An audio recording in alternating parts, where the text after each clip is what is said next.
sejam todos muito bem-vindos a mais um episódio do Gazeta Mercantil Digital. Eu sou a Aline Morião, médica radiologista, conselheira editorial do Gazeta Mercantil e Medical Affairs da MedCloud. E hoje vamos seguir mergulhando num assunto muito interessante, falando sobre educação médica, um assunto que interessa a todos nós que utilizamos o sistema de saúde aqui no Brasil. No nosso primeiro episódio, nós trouxemos dados alarmantes do ENAMED. Quase 30% dos cursos de medicina no país enfrentam o risco de sanções por falta de qualidade. O que está em jogo aqui não é apenas um diploma, mas a segurança de milhões de pacientes, a sustentabilidade do SUS. E para entender mais um pouquinho sobre esse assunto, nós vamos receber aqui duas personalidades importantes quando a gente fala de educação médica aqui no Brasil. Primeiro, receber novamente o Dr. Sandro Schreider, presidente da ABEM, Associação Brasileira de Educação Médica, para discutir sobre as novas diretrizes curriculares, sobre o desafio da interiorização aí da residência médica no Amazonas. Bem-vindo de volta, Dr. Sandro. Obrigado, Luísa. É um prazer estar de novo aqui na Gazeta Mercantil e poder interagir com Luísa e contigo, aprofundando aí essas questões. Super obrigado pela oportunidade.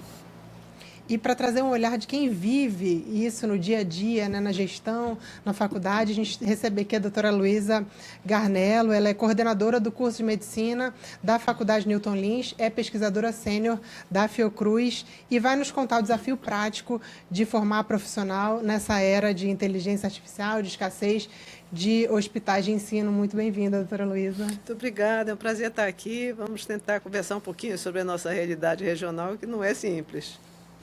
É isso mesmo. Bom, e já partindo aí para a primeira pergunta, né, mergulhando aí no nosso assunto, eu queria perguntar para o doutor Sérgio, o senhor mencionou lá na nossa primeira conversa, né, que o ENAMED sozinho, ele não é suficiente, né?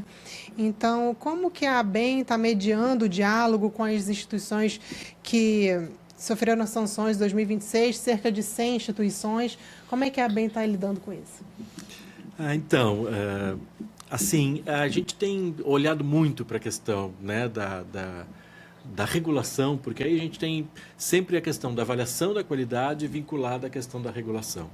E para chegar numa regulação boa, precisamos avaliar adequadamente. Aí a gente tem olhado muito de que o ENAMED é uma iniciativa certamente muito boa, que avança, né, para algo que a gente nunca fez até esse momento, mas é um primeiro passo. Né? E a gente então está muito de acordo, incentiva muito que o ENAMED siga, mas que enquanto uma avaliação do estudante, ela caminhe para ser uma avaliação que seja progressiva, ou seja, que ela avalie o estudante em diferentes momentos da sua trajetória acadêmica, e não apenas ao se formar, que é o que foi feito agora, nesse ano, né? o do último ano, que está cursando o último ano, mas que ele possa ser avaliado em outros períodos. O próprio ENAMED já promete uma evolução, já para 2026, onde promete já avaliar também o quarto ano, e a gente tem lutado para que progressivamente a gente possa trazer para além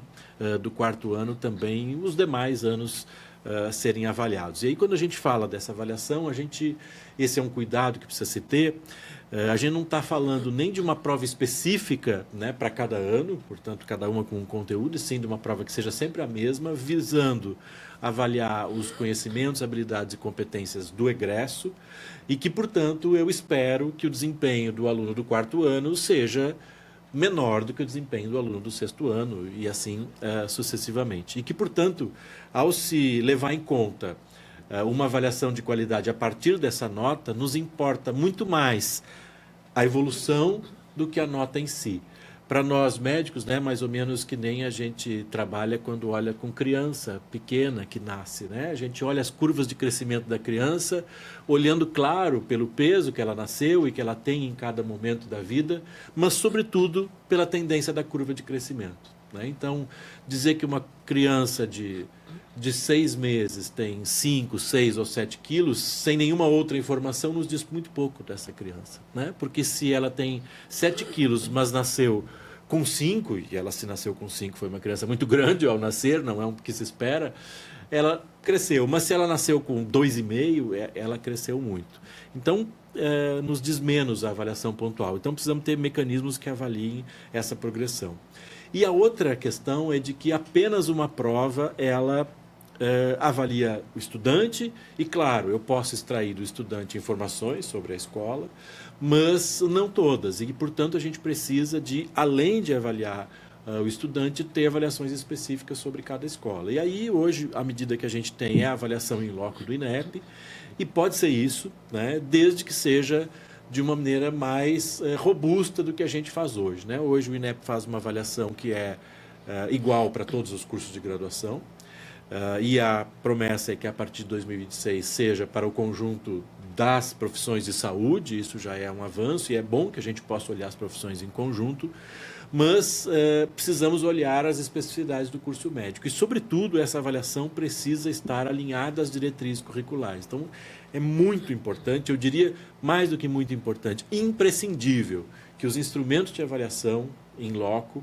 reflitam tudo aquilo que está nas diretrizes curriculares. Então, se a nossa diretriz curricular diz que a gente deve ter uma diversidade no acesso, por exemplo, e se isso não estiver explicitamente no instrumento, ajuda muito pouco. Isso para usar um único exemplo, né? E temos dezenas de questões postas nas diretrizes curriculares. E aí sim, então, a partir de uma avaliação que é do estudante, mas que também é da escola, ao juntar esses dois elementos, a gente então poder promover medidas de regulação que sejam mais consistentes, né? De modo que a gente não fique à mercê de variáveis, como as que a gente tem ainda no ENAMED, que são questões que a gente precisa aprofundar, né? Hoje, o ENAMED ele foi aplicado agora, né, para o último ano, mas, claro, alguns estudantes estavam já praticamente se formando, né, mas alguns estavam no 11º semestre, então ainda teria um semestre inteiro do curso pela frente. E, claro, alguém que ainda faltam 6 meses de curso, eu espero que não vá tão bem quanto alguém que já está concluindo. E também toda a diversidade do pré, né, ou seja, de qual é o patamar de engajamento e de conhecimento prévio que esse estudante chega na graduação de medicina.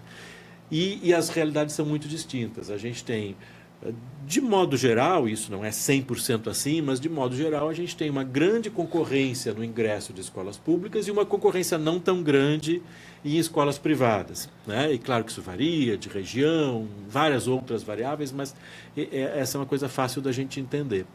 E onde eu tenho grande concorrência, eu tendo a ter alunos que iniciam mais bem preparados. Não se trata de serem melhores ou piores médicos, não é sobre isso, mas sim chegam mais preparados porque passaram por uma seleção mais rigorosa. E, portanto, isso influencia, obviamente, no resultado final. E só com essas avaliações progressivas é que a gente consegue entender melhor o que é do aluno mesmo e o que é que a escola foi capaz de oferecer de oportunidade para que esse aluno incrementasse a sua visão.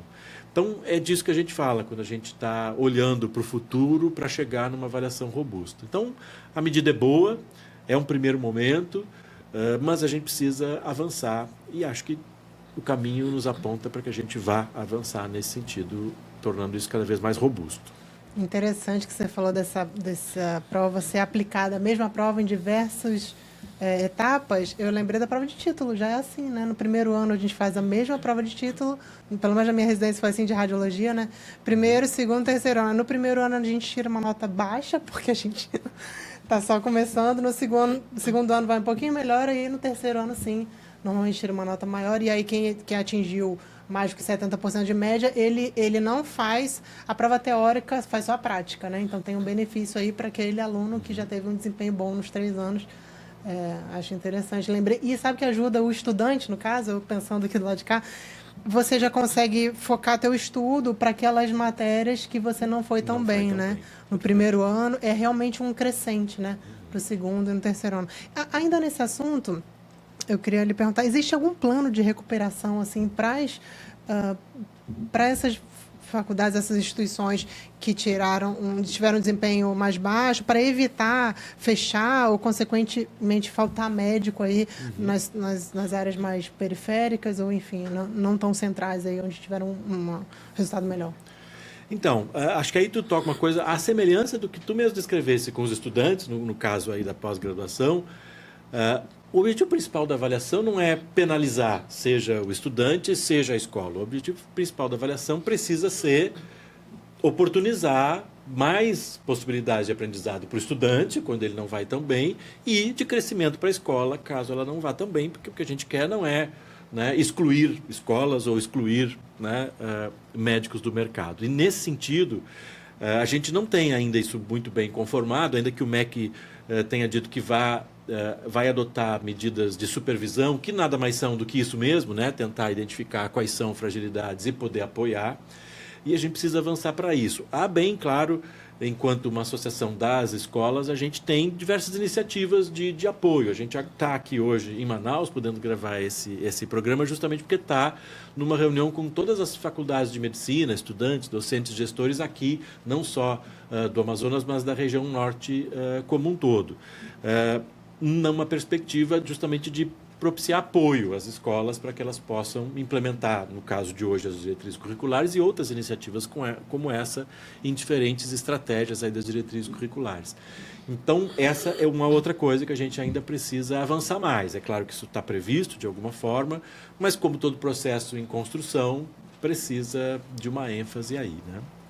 E aí a gente já passa a bola aí para a doutora Luísa, a senhora estava falando para a gente, antes de começar aqui, da sua vasta experiência, né, na área acadêmica, e assim, na prática, na gestão, né, imagino quais são os desafios, assim, como equilibrar essa manutenção da qualidade, também com corte de vaga, com suspensão do FIES, que foi imposto pelo MEC, como fazer isso na prática?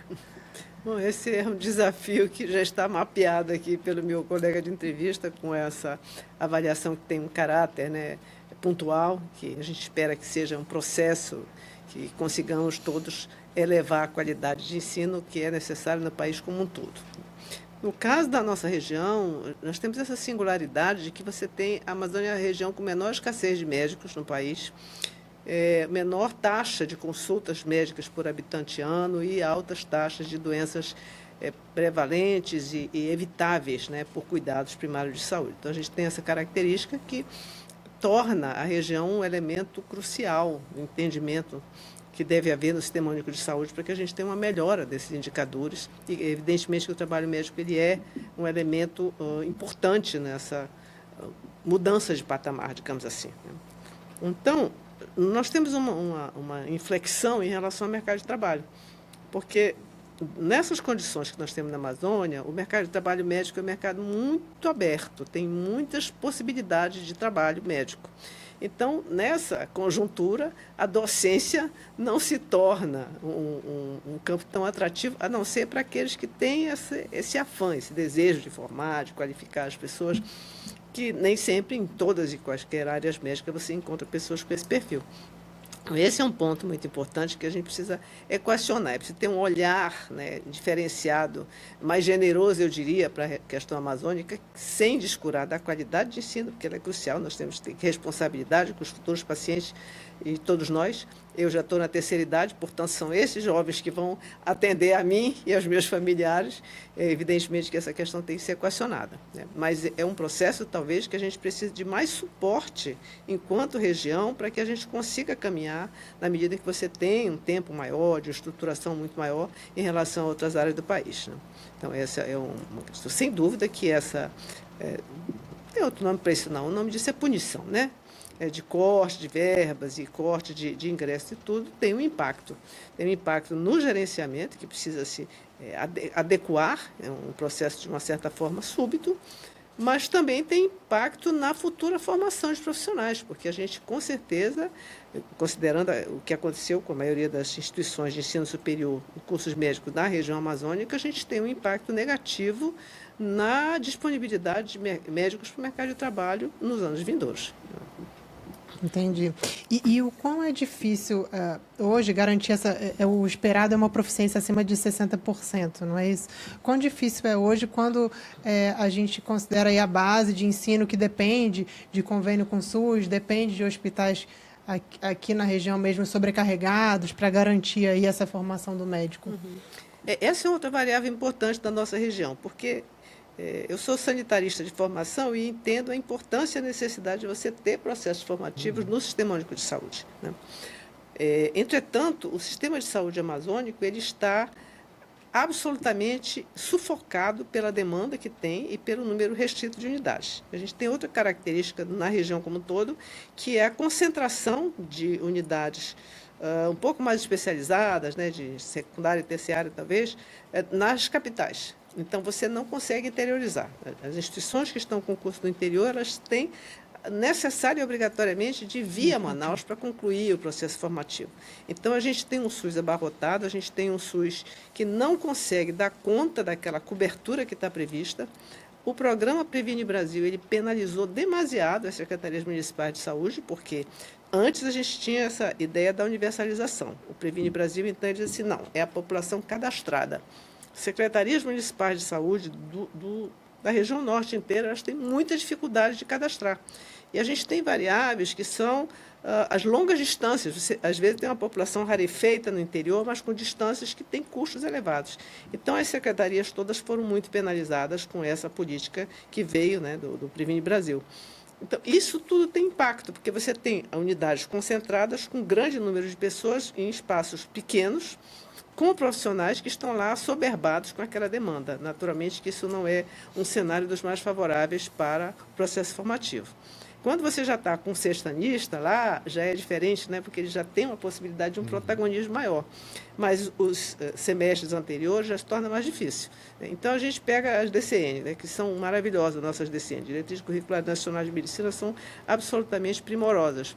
Então, você tem muita dificuldade de operacionalizar aquilo de uma forma concreta quando você está com o corpo médico das unidades de saúde todos sobrecarregados com aquela pressão pela produtividade, porque você tem que cumprir determinados indicadores que são produtivistas, que é o que a gente veio do Previne Brasil, que não teve uma mudança significativa no repasse aos municípios. Então, esses são elementos estruturais, assim, que eu diria, que dificultam a oferta de um ensino médio de qualidade.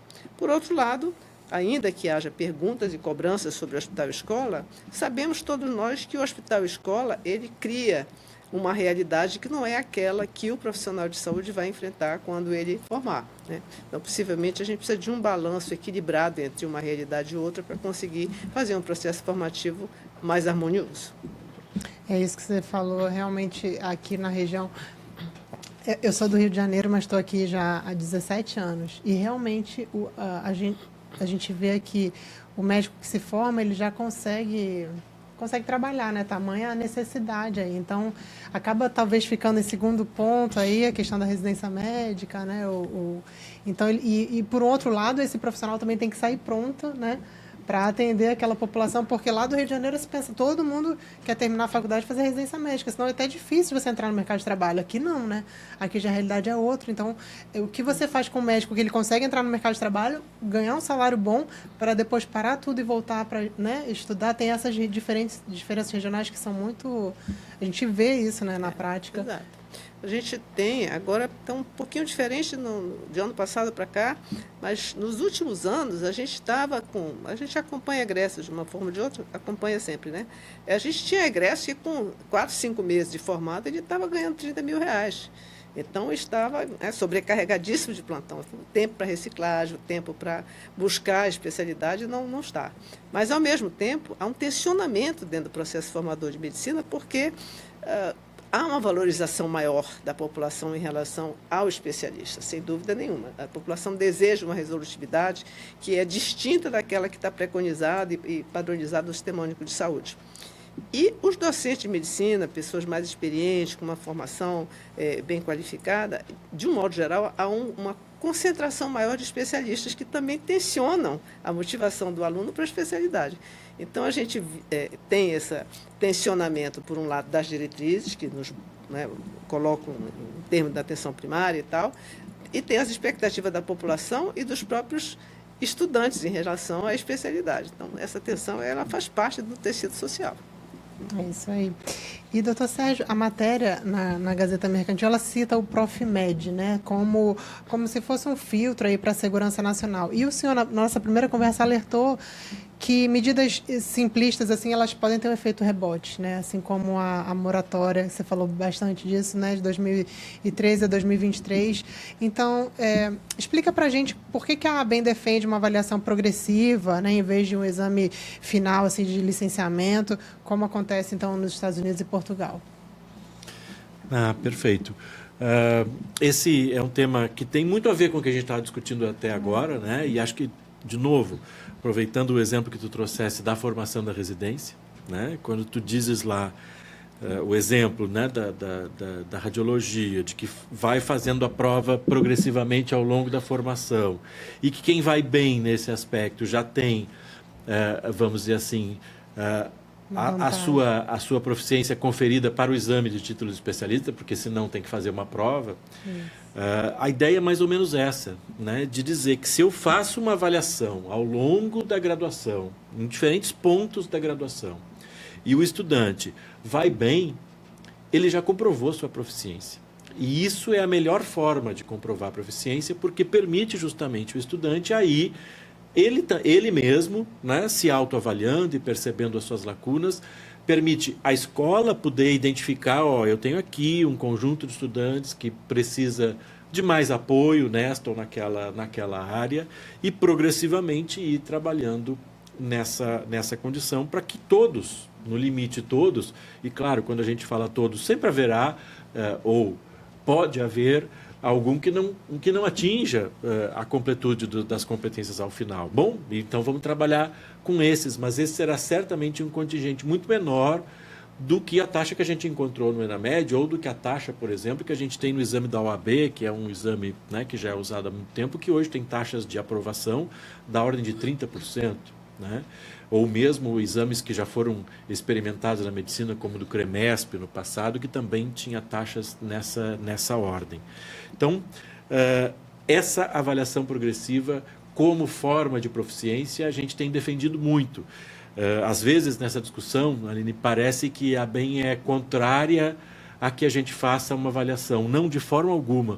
O que a gente tem clareza é de que a gente precisa fazer uma avaliação que, de fato, tenha a capacidade de avaliar a proficiência do estudante. E a gente tem clareza, para qualquer educador que a gente pergunte, uma prova, né, cognitiva, ao final de qualquer ponto que seja, tem capacidade de atestar isoladamente se alguém está apto ou não está apto à medicina ou a qualquer outra coisa, e qualquer educador vai responder que não, que uma avaliação desse tipo não é capaz de dar essa informação que a gente está pretendendo que ela dê. Então, ela não é suficiente, ela precisa ser feita de outra forma. E essa é uma alternativa. Podem haver outras, certamente, né? Mas essa é uma alternativa muito mais consistente. E aí eu não preciso ter uma avaliação lá no final. Posso até ter uma segunda avaliação apenas para aqueles, como é na residência, que, porventura, não tenham obtido, ao longo da sua formação, êxito nisso. E aí que a gente junta com o assunto anterior, porque se o ENAMED evoluir, e a gente torce e trabalha para que evolua para essa avaliação seriada, o próprio ENAMED já vai estar cumprindo esse papel. E, portanto, o estudante que progressivamente concluiu o seu curso com uma boa avaliação, e aí, claro, temos que avaliar com calma o que é essa boa avaliação. Esse patamar precisa ser discutido com a sociedade. Agora foi adotado o índice de 60%. Isso não é uma coisa definitiva, precisamos estudar para ver que número é esse, né? É verdade também, a ABEM faz o teste de progresso desde o século passado, inclusive, mas mais consistentemente desde 2015, quando a gente fez um primeiro exame nacional e agora nos últimos 3 anos tem feito rotineiramente exames nacionais, já avaliamos aí 200 mil estudantes de medicina nos últimos anos. E quando a gente compara exames semelhantes que são feitos em vários lugares do mundo, Holanda, Portugal, Inglaterra, enfim, vários países do mundo, há muito mais tempo, inclusive, do que no Brasil, quando a gente olha para esses exames, seja o da ABEM, seja dos exames internacionais, o resultado deles é muito semelhante em qualquer lugar do mundo. O aluno concluinte, ele, em média, atinge um percentual entre 65%, ao redor de 65% de aproveitamento. E veja, em média, o que significa dizer que há quem obtenha menos do que 65%. Isso tem sido o resultado que o teste de progresso tem mostrado no Brasil, mas também é assim na Holanda, também é assim na Inglaterra, também é assim em Portugal. E isso precisa nos trazer um olhar sobre isso. Bom, se esta é a média, o que mesmo que a gente vai adotar como um patamar de proficiência? Essa discussão precisa ser amadurecida, a gente agora está adotando 60%, ok, podemos trabalhar com isso nesse momento, precisamos avançar para ver se é isso mesmo, se é mais, se é menos, ninguém está defendendo que tenha que cair, pode até ser que tenha que subir esse ponto de corte, mas precisamos olhar para isso com muita calma. Mas, sobretudo, que essa seja uma avaliação processual, né? E que ela não seja apenas punitiva, como a professora trouxe, é isso mesmo, né? Não seja uma avaliação apenas somativa, o nome bonito para isso é esse, mas ela é punitiva, a professora tem toda a razão, né? Mas que ela seja também uma avaliação construtiva, ou seja, uma avaliação que dê a oportunidade do estudante e da escola de melhorarem, porque esse é o nosso objetivo. Então, a gente tem defendido muito isso, de que a gente caminhe nesse sentido e que um bom passo, já que a sociedade vem clamando sobre isso, e o mote principal é sempre, né, de que precisamos preservar da qualidade do cuidado à população, e não há nenhuma pessoa, né, séria que possa contra-argumentar essa necessidade. Agora, a gente precisa ter clareza de que cuidado é esse que a gente quer ofertar para a população. Portanto, ao pensar em que cuidado é esse, que tipo de médico é este, portanto, que será capaz de ofertar esse cuidado, e ao entender que tipo de médico é esse, que tipo de avaliação é essa que eu preciso oferecer para garantir que esse médico tenha este determinada característica. E é por isso que é muito importante não só o progresso, mas também uma outra questão que a gente tem focado muito, é de que a gente precisa olhar para essa construção de processos avaliativos para que sejam feitos por quem tem a expertise da educação. E claro que é da educação em saúde, da educação em medicina. Mas não o contrário, da medicina na saúde ou na medicina na educação. Porque aí a gente corre o risco de focar numa outra coisa, que não seja esse médico voltado para o atendimento às necessidades da população. Então, a gente tem defendido muito que o projeto de lei que circula, né, tanto no Senado quanto no Congresso Nacional, ele prevê uma prova final, uma única, depois que se forma, e operada, aplicada, construída pelo Conselho Federal de Medicina. E aí a gente acha que a gente tem um equívoco, a gente tem um problema real, tem um consenso de que é necessário fazer, mas se equivoca no formato e no local onde está apostando que tem a melhor capacidade de executar isso. Sem dúvida nenhuma, é o Ministério da Educação que tem a melhor capacidade para executar isso, obviamente se assessorando com o Conselho Federal de Medicina, se assessorando com a ABEM, se assessorando com vários entes da entidade civil que tem, claro, muito a contribuir nesse processo. Mas a gente sempre diz, eu quando digo que eu acho, quando a ABEM diz que acha que o CFM não é a melhor instituição para isso, a gente, ao mesmo tempo que diz isso, só para não parecer uma disputa, a gente também tem clareza que a ABEM não é a melhor entidade para isso, ainda que a ABEM faça uma avaliação desse tipo, como eu já disse, desde o século passado. Mas esse papel não é da ABEM, como não é do Conselho Federal de Medicina. Esse papel é do Estado brasileiro. E o órgão de Estado que se ocupa disso é hoje o Ministério da Educação. Então, não há, essa tem sido muito a defesa. Então, quem faz e como faz. E é isso. A gente já aprendeu a fazer isso em muitas das especialidades médicas. Não precisamos inventar a roda. Vamos beber da fonte de coisas que a gente já tem feito. E, ao mesmo tempo, beber de experiências do que a gente já tem feito que não nos trazem resultados tão bons, e aí é inevitável da gente olhar, né, para a prova da OAB. A prova da OAB funciona na medida em que delimita quem pode entrar no mercado como advogado ou não.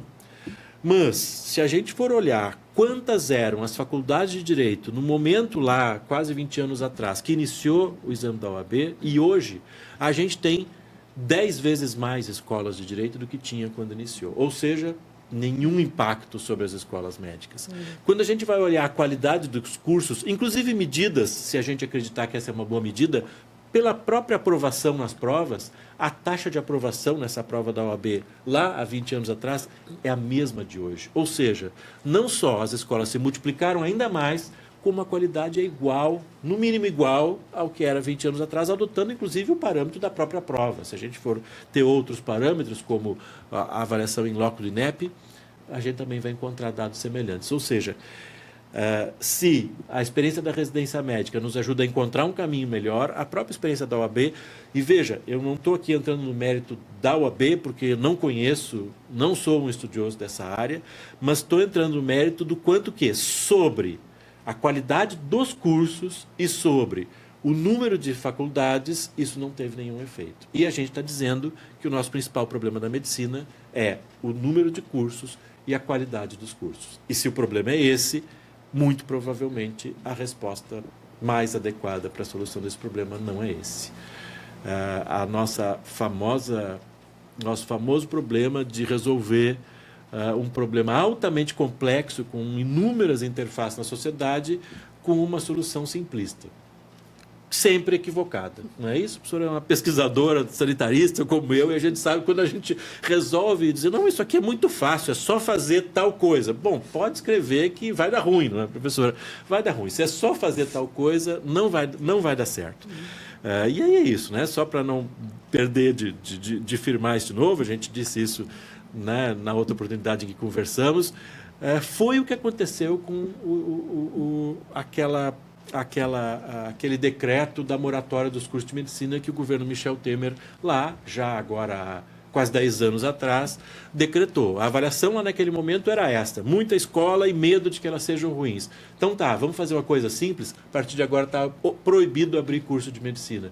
A maior parte de nós defendemos isso na época.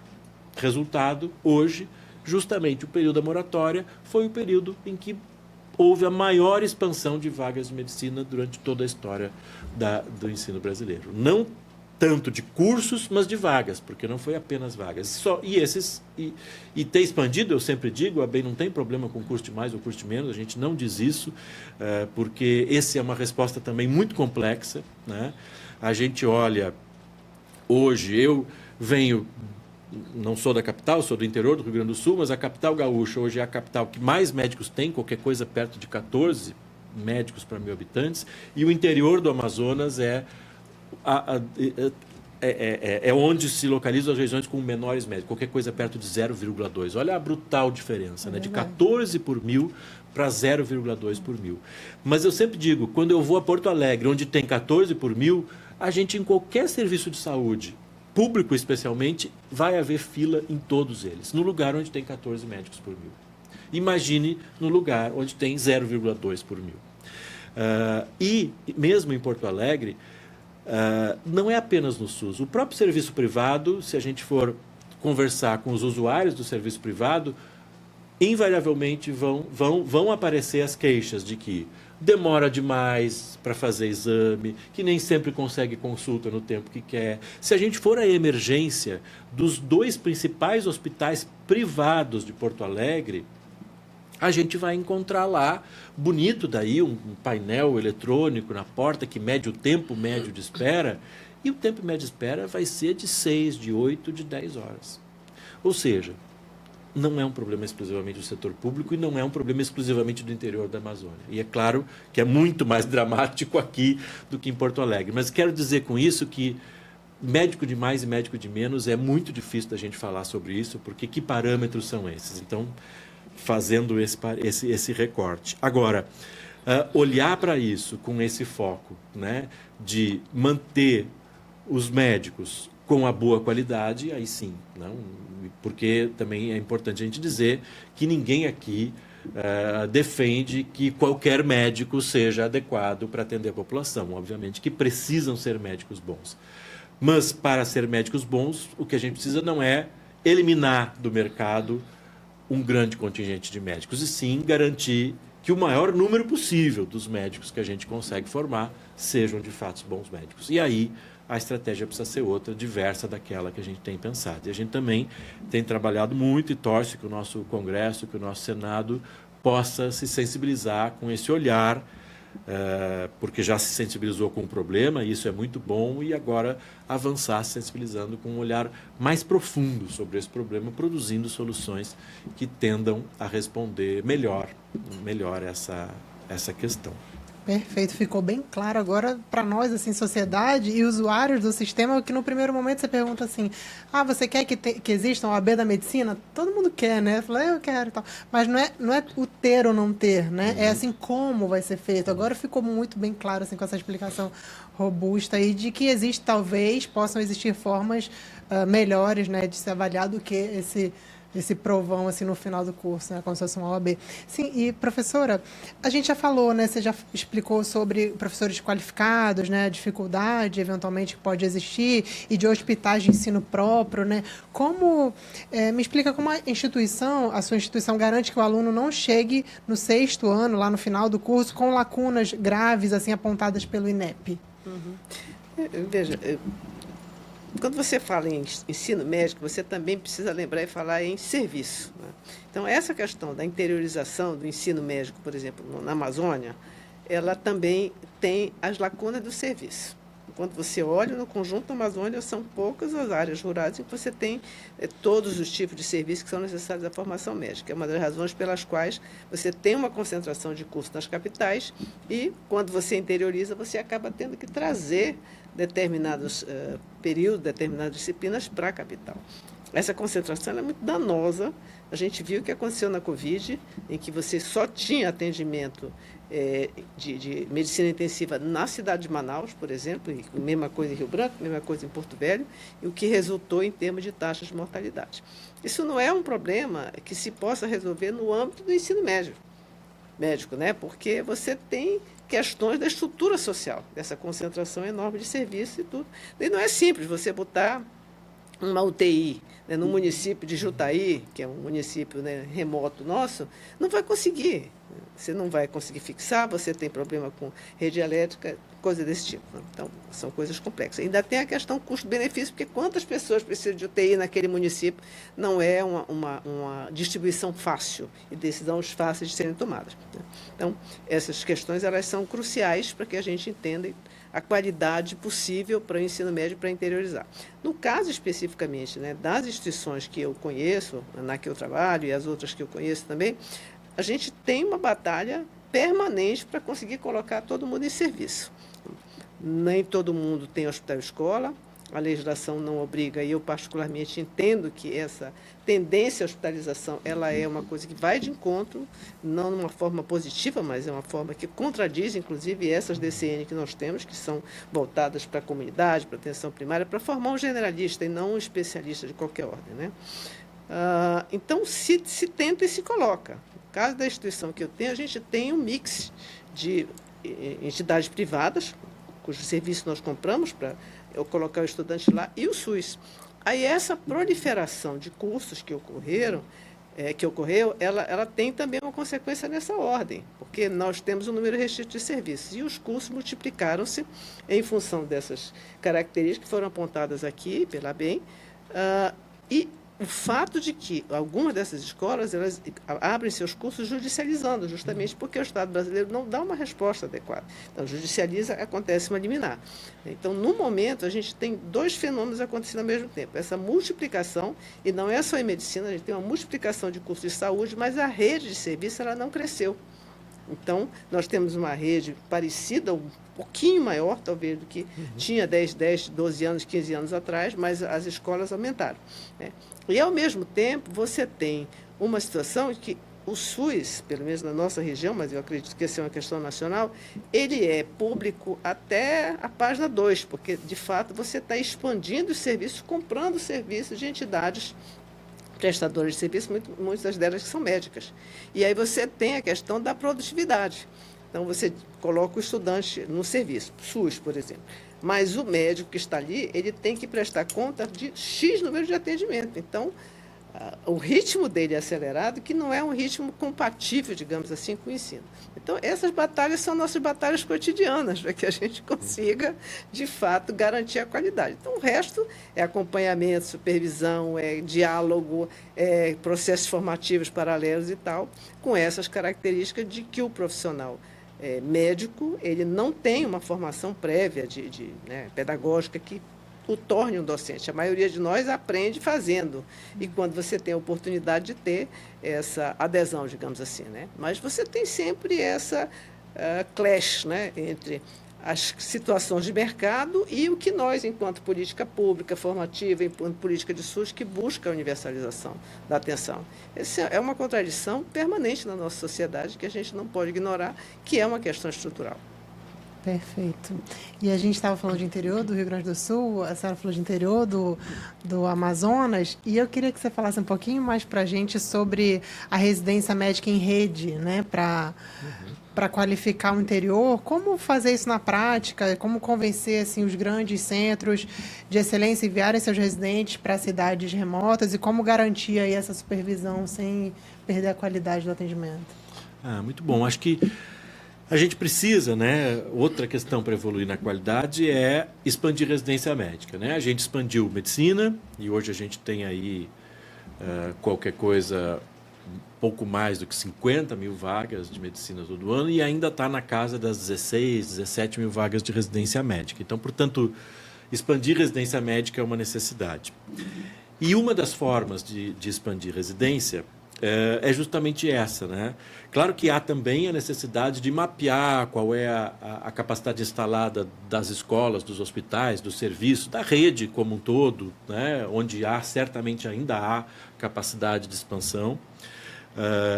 Mas, como o professor aqui muito bem disse, isso depende muito do serviço de saúde e os serviços de saúde no Brasil são muito centralizados, né, em cidades de pelo menos de médio porte, e quando a gente vai falando de especialidades, mais ainda isso vai ficando mais centralizado. Portanto, a sede das residências, ela muito provavelmente vai estar um pouco mais concentrada. É claro que precisa se interiorizar, mas dificilmente nesse município ou nessa região aí que a gente está mencionando que tem 0,2 médicos, é impossível instalar um programa de residência médica nesse lugar, certamente, né? Mas quando a gente pensa num modelo em rede, que para além de aumentar vagas onde ainda seja possível, com qualidade, obviamente, né, a gente possa pensar que num serviço de excelência da capital aqui, de Manaus, ou de qualquer outra capital do país, né, a gente possa pensar, bom, o serviço aqui de Manaus tem, sei lá, 10 vagas de residente para uma especialidade qualquer. E ocupa, onde é que, hoje, qual é o modelo hegemônico, né? Onde estão esses 10 residentes da especialidade X de Manaus? Estão no hospital de referência daquela especialidade em Manaus. E eles passam 2, 3, 4, 5 anos, a depender, né, de qual especialidade, da duração das residências, dentro daquele hospital ou da rede pública, se for medicina de família e comunidade, mas de Manaus, muito provavelmente, né? Por que eu digo isso muito provavelmente? Bom, porque esse é o modelo hegemônico, isso é assim, em geral, há algumas exceções, mas em geral é assim em todos os lugares do país. E esse modelo tem funcionado, essas residências são muito boas. Bom, nós estamos num outro momento, inclusive tecnológico, né? E precisamos usar a tecnologia também a favor da expansão da qualidade do ensino médico. Pensar hoje que esse hospital X, nessa especialidade Y, que tem hoje 10 residentes em Manaus, ela talvez possa, sem mudar muito a sua estrutura local em Manaus, passar a ter, quem sabe, 20 residentes ao invés de 10. Só que esses 20 residentes, ao invés de passarem 2, 3, 4, 5 anos todos no hospital de referência em Manaus, eles sejam distribuídos em rodízio, obviamente, o estudante não vai, cada estudante ficar num lugar, eles precisam, obviamente, passar por todos os lugares, e inclusive, e principalmente no centro de referência, claro, mas que eles possam passar períodos em municípios do interior, onde eu vou, ao mesmo tempo, contribuir no processo de fixação, porque eu vou oportunizar esse residente que ele conheça uma outra realidade que não é mais a da capital, que não é mais a do serviço que já está pronto, perfeito, serviço de excelência, mas um serviço que frequentemente é menor, às vezes com um pouco menos de tecnologia, num município a 200, a 300, não sei a quantos quilômetros de Manaus, e em rodízio ele vai fazendo isso. Eu aumento a minha capacidade, né, dos meus preceptores ou dos meus especialistas de referência, que vão ou acompanhar esse residente nesse deslocamento, mas não na maior parte do tempo, porque hoje a gente precisa adotar as medidas de tecnologia. Então, se eu estou numa especialidade e eu tenho já um R2, um R3, então um profissional que já fez uma base razoavelmente sólida, por que esse profissional não pode passar um mês num município mais distante, fazendo o tempo inteiro a sua interconsulta por teleconsulta com o seu preceptor aqui de Manaus, que é um cara muito experimentado. Com isso, eu levo serviço especializado para aquela população, que frequentemente não tem, eu melhoro a oportunidade de fixação desse residente para além da capital e eu expando a formação médica. Então, esse é um modelo que existe em vários lugares do mundo, mesmo no Brasil, alguns lugares a gente encontra algumas experiências assim, mas ele é um modelo que ainda encontra muitas resistências. A tendência de nós médicos é acharmos que eu só consigo formar residente lá no meu serviço, que é o serviço de excelência.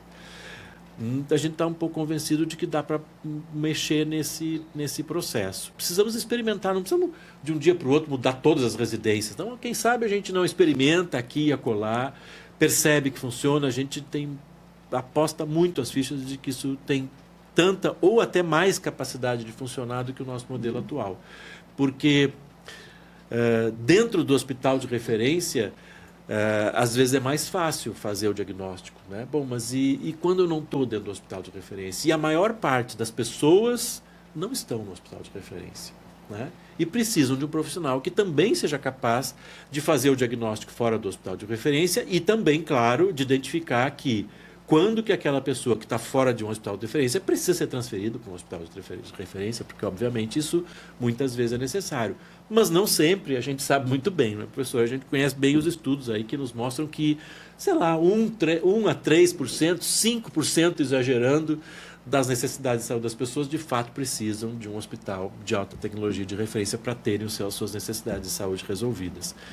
Mas de que forma que eu levo isso para as comunidades é muito relevante. Então, acho que pensar devagar, com calma, conversando com a sociedade como um todo, construindo com as sociedades especialistas, construindo com o Conselho Nacional de Saúde, construindo com a ABEM, com a Comissão Nacional de Residência Médica, com o Ministério da Saúde, com o MEC, com a Fiocruz, com inúmeras entidades que são entidades muito potentes na formação de recursos humanos para a saúde no Brasil. Acho que a gente tem condições de avançar.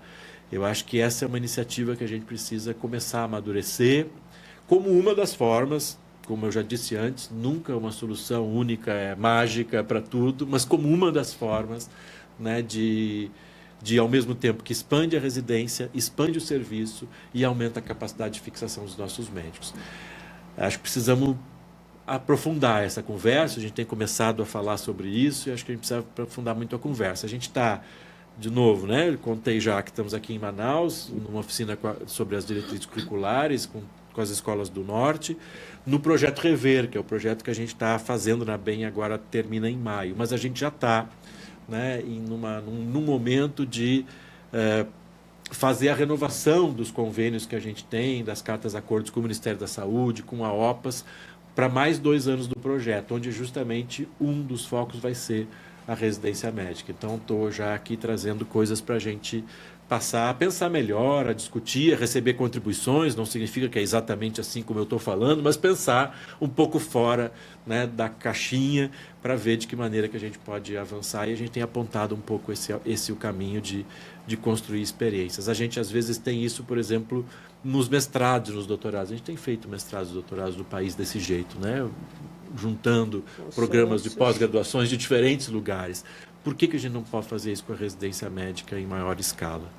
Então, acho que essa é uma provocação, por hora só uma provocação, mas acho que a gente pode e deve pensar com muito carinho em propostas nesse sentido. Eu achei muito interessante, quando você citou por alto, assim, na nossa outra conversa. Eu sou militar também, e sabe que por um momento a gente recebia muito estudante, normalmente era de São Paulo, eles vinham servir aqui, e é uma troca, né? Porque a maioria daqui da região, e você recebe estudantes com outra experiência, essa troca é sempre muito rica. E, professora, aqui na região, eu queria que você explicasse para a gente, porque os estudantes aqui, eles vão para o interior, tem uma parte ali da formação, né, não sei se na graduação já ou se na residência médica, eles vão para o interior e normalmente eles gostam muito, né? Eu percebo, assim, dos recém-formados que eu converso, é uma experiência rica, eles voltam, assim, Conta um pouquinho, assim, para a gente como é que é. A maioria dos cursos de medicina aqui, eles têm atividades rurais, tá? Uma parte grande é internato rural, tem um módulo que é possível ser feito rural. Eu fiz internato rural quando eu estudei, já faz bastante tempo, e foi muito bom, foi uma experiência que eu jamais esqueci. E tem disciplinas, mesmo antes do período de internato, que é possível você ter essa possibilidade, deslocamentos e tal, atividades práticas e tudo. É uma atividade assim, muito, muito relevante em termos de formação, em termos de sensibilização. E, de fato, tem esse impacto, tem essa impressão duradoura que fica. Até porque nós temos muitos estudantes que são do interior, que vêm para a capital para estudar. E tem esse vínculo afetivo, pessoal, profissional, coisa desse tipo. A gente esbarra onde? O fato de que a gente não tem bastante tempo que a entidade médica tem tentado implantar isso, uma carreira de médico. Então, quando você é um jovem que termina com residência ou não, e você vai para o interior, você não tem nenhuma perspectiva de crescimento profissional, que é muito diferente da carreira do pessoal do judiciário, né? Que você é um juiz, você tem uma certa progressão, você tem uma certa vantagem na sua carreira para você ser do interior, né? Então, o médico que vai para o interior, ele esbarra, né, na dura realidade que ele fica lá defasado, você não tem programa sistemático de atualização, você não tem uma progressão na carreira. Então, essa impressão duradoura que o internato rural dá, ela é muito benéfica. Mas, assim, à medida em que as pessoas desejam ir, depois de uns anos, elas se mostram bastante desmotivadas e desgastadas, porque não teve o investimento institucional, e aí eu estou falando das instituições como um todo, porque a gente não tem essa possibilidade de progressão. Você é médico, vai para a secretaria do município, do estado, para o interior, você lá fica, porque até a hora que você resolve arrumar as malas e vem para cá, ou vai para outra cidade para recomeçar. Tem uma outra questão também, que é a drenagem dos nossos profissionais formados por São Paulo, Rio de Janeiro e tal. São Paulo retém mais de 70% dos médicos que vão até lá fazer residência. E como lá é um centro importante, né? Na minha família, a minha filha foi fazer residência lá e não voltou mais. Ficou lá. Ela está muito bem, eu fico muito feliz que ela está bem, mas do ponto de vista da sociedade local, perdemos mais o profissional e assim dá. Então, a gente tem essas coisas que precisam ser vistas, ser olhadas, desse ponto de vista que está sendo falado aqui, o ponto de vista processual. Essas coisas não podem ser vistas pontualmente, né? Não, assim, então, a solução imediata é essa. São processos que precisam ser mediados, avaliados, para que a gente consiga ter soluções mais satisfatórias. Bom, estamos caminhando aí para o finalzinho, já quase uma hora aqui de bate-papo, super, a gente nem percebeu a hora passar, né? E eu queria perguntar para o doutor Sandro sobre o COBEM, o que esperar do Congresso Brasileiro de Educação Médica, que vai acontecer de 17 a 20 de setembro em Porto Alegre. Muito bem, a gente todo ano tem esse momento que ele é de celebração, mas, sobretudo, de construção conjunta do conhecimento, né? A ABEM promove esse encontro desde sempre. Esse é o 64º Congresso Brasileiro de Educação Médica, que vai ser lá em Porto Alegre. A ideia é trazer um movimento de internacionalização, então estamos buscando trazer pessoas de fora do país, também não apenas da centralidade, né, da Europa, do norte, mas também pessoas de países africanos e da América Latina, para poder discutir um pouco de maneira mais ampliada a educação médica e construir no nosso COBEM aquilo tudo que a gente deseja para a educação médica daqui para frente. Então, acho que o principal é aproveitar o momento para deixar um convite, né? A gente sabe que não é fácil. Eu sei bem, afinal de contas, vim de Pelotas, vim um pouco mais ao sul ainda do que de Porto Alegre para cá ontem.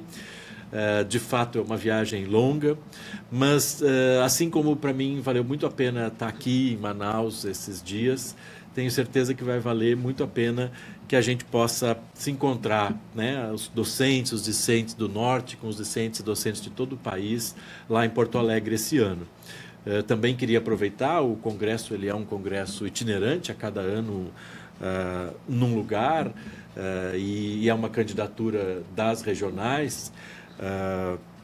O último Congresso do Norte que a gente teve foi 2019, se não estou enganado, em Belém. Então, talvez já seja a hora da gente começar a pensar num outro Congresso do Norte. Então, já fica o convite não só para que todos nos encontremos em Porto Alegre em setembro, mas que, quem sabe, a gente comece, professora, a planejar um COBEM por aqui, em Manaus, quem sabe, ou numa outra localidade qualquer do Norte.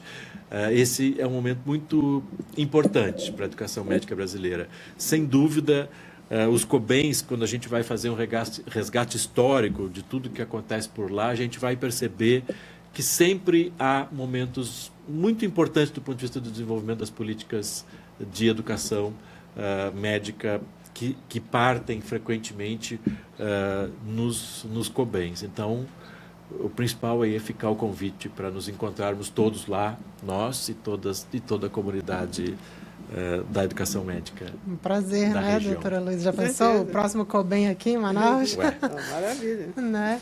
E queria lhe perguntar, com toda a sua experiência aí na educação, mas para a gente pensar para frente, aqui 2035, o que a gente espera da educação médica, o que a gente vai encontrar em 2035, daqui para lá, enfim, da educação médica no Brasil?